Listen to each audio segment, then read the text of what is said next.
युवा चेतना के राष्ट्रीय संयोजक रोहित कुमार सिंह का जलवा पूरे देश में दिख रहा है।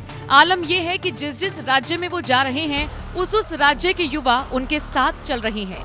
और सिर्फ युवा ही नहीं बल्कि हर वर्ग अब रोहित की बातों को सुनकर उनका मुरीद हो रहा है। तभी तो चेन्नई से लेकर दिल्ली तक में रोहित कुमार सिंह का भौकाल नजर आ रहा है। युवा चेतना के राष्ट्रीय संयोजक इन चुनावों में खुलकर इंडिया गठबंधन की बैंड बजा रही हैं, तो वहीं दूसरी तरफ खुद को मोदी का पक्का समर्थक बता रही हैं। रोहित सिंह हर मोर्चे पर मोदी के लिए प्रचार करते दिख रहे हैं, लेकिन इसी के साथ वो ये भी ऐलान कर चुके हैं कि वो किसी पार्टी का समर्थन नहीं करते। इसी कड़ी में जब रोहित कुमार सिंह प्रधानमंत्री नरेंद्र मोदी के संसदीय क्षेत्र बनारस पहुंचे तो यहाँ पर बदलता विषयक व्याख्यान का आयोजन किया गया। इस खास मौके पर सिक्किम के राज्यपाल महामहिम लक्ष्मण आचार्य ने बतौर मुख्य अतिथि अपनी मौजूदगी दर्ज कराई, साथ ही जनता को संबोधित भी किया। सिक्किम के राज्यपाल लक्ष्मण आचार्य ने कहा कि काशी, उत्तर प्रदेश और देश के वो कृतज्ञ हैं जिन्होंने प्रगति का मार्ग प्रशस्त किया। इसीलिए पूज्य पंडित मदन मोहन मालवीय जी भी आते हैं काशी हिंदू विश्वविद्यालय के स्तर मधुर मनोहर अतीव सुंदर यह सर्व विद्या की राजधानी।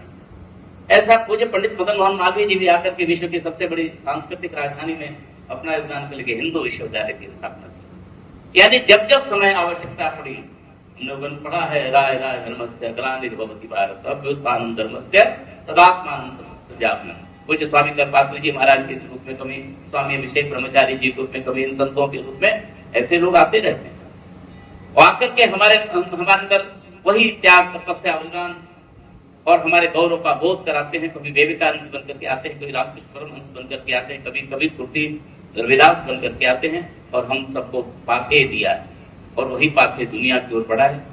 आज फिर से भारत एक उन तमाम मूल्यों को लेकर के आज जब आगे बढ़ा, कुछ लोग आए जिन्होंने विचार किया कि भारत की चेतना के अनुसार इसका विकास होना चाहिए।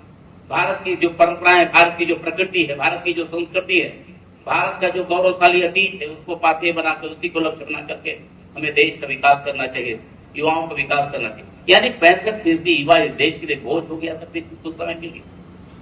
इस देश का 65% युवा कभी लगता था कि 65%, लेकिन हम दुनिया के सबसे शक्तिशाली थे।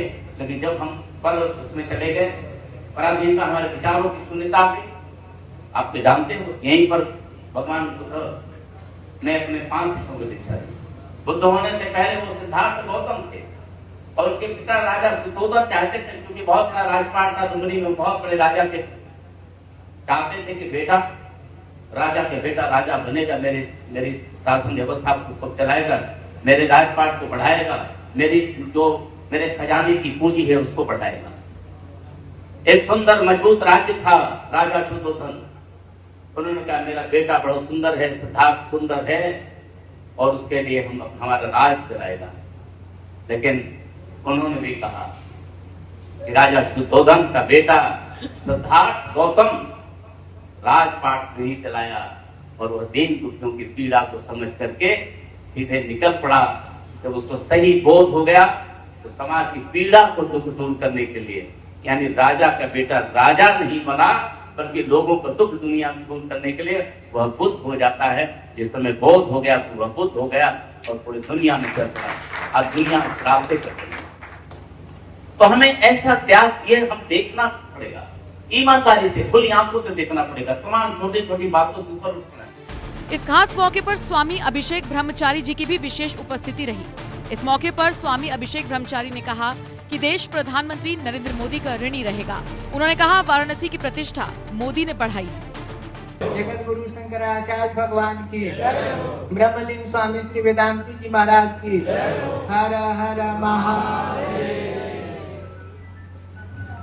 हम सर्वप्रथम धन्यवाद रोहित जी को देना चाहते हैं, क्योंकि उन्होंने बदलते भारत नामक विषय पर गोष्ठी रखी और उसमें काशी के पुत्र और जिनके जिह्वा पर सरस्वती अपना वरदान रूपी आशीर्वाद प्रेषित की हुई हैं, श्री लक्ष्मण आचार्य जी को बुलाने हेतु हम रोहित जी का धन्यवाद देते हैं। साथ ही हम धन्यवाद देते हैं भारत सरकार को, इसलिए नहीं कि भारत सरकार हमको रखा है, चाहे हम उसके अधीन हैं। हम इसलिए उनको धन्यवाद देते हैं कि 2 काम उन्होंने स्वामी करपात्री जी महाराज के चरणों में निवेदन किया। एक तो जो 29 जून 2022 को रक्षा भवन में भारत सरकार द्वारा माननीय राजनाथ जी के द्वारा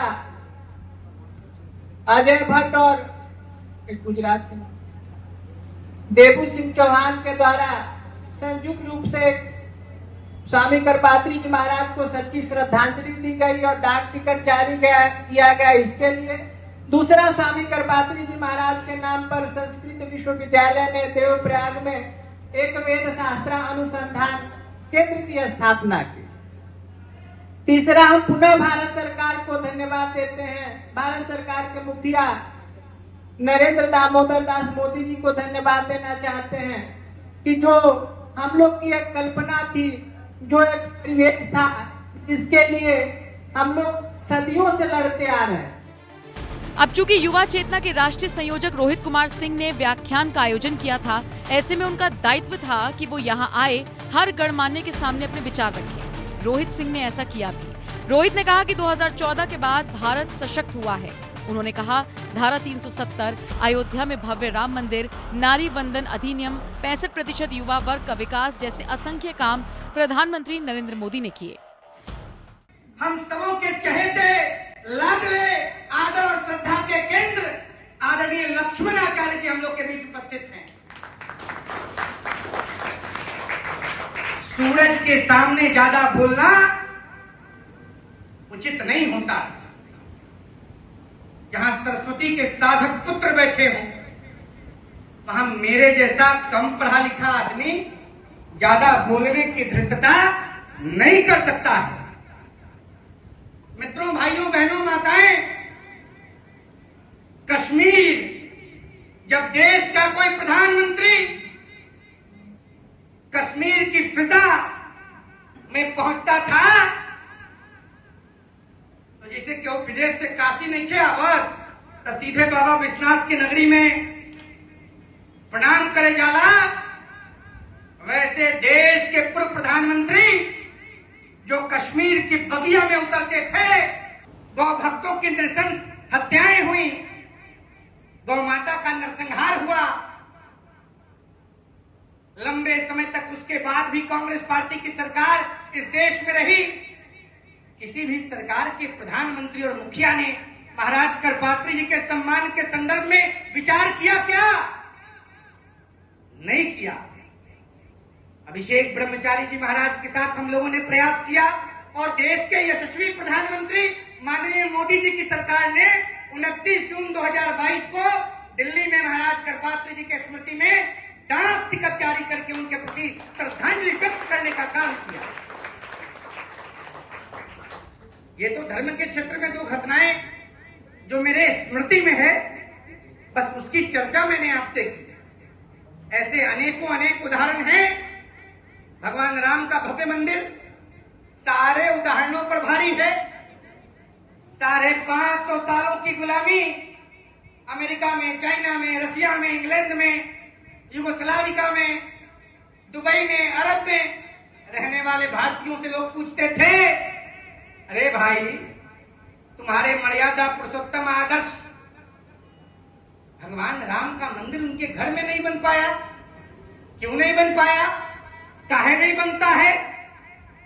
इस प्रकार के जटिल सवालों का जवाब दुनिया में रहने वाले हिंदुस्तानियों के पास नहीं था। लगातार गरीब, वंचित, दुखी सबके उत्थान का प्रयास कर रहे सनातन धर्म के प्रचारक प्रसारक पूज्यपाद स्वामी अभिषेक ब्रह्मचारी जी महाराज, महाराष्ट्र भाजपा के वरिष्ठ नेता भाई संतोष पांडे जी, आप भी आए और अपना स्थान ग्रहण करें। श्री संतोष जी, भाई कपिंद्र तिवारी जी, गुप्ता जी, डॉक्टर विजय शर्मा जी।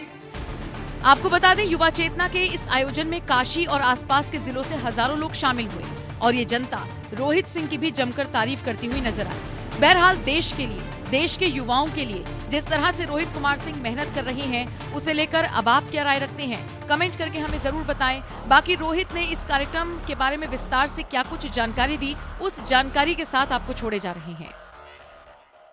बदलता भारत विषयक व्याख्यान का आयोजन आज काशी में किया गया है।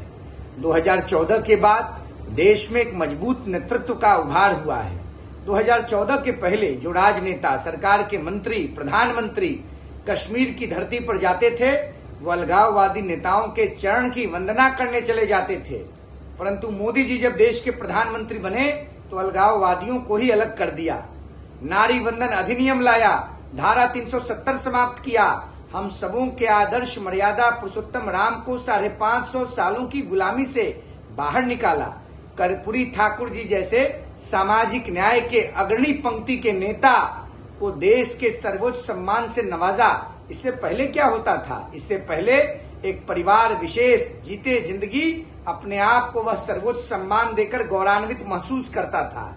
आज देश की 65% युवा आबादी को समाज के मुख्य धारा से जोड़कर हमारे प्रधानमंत्री जी भारत को विश्व शक्ति बनाने के क्षेत्र में आगे बढ़ चुके हैं।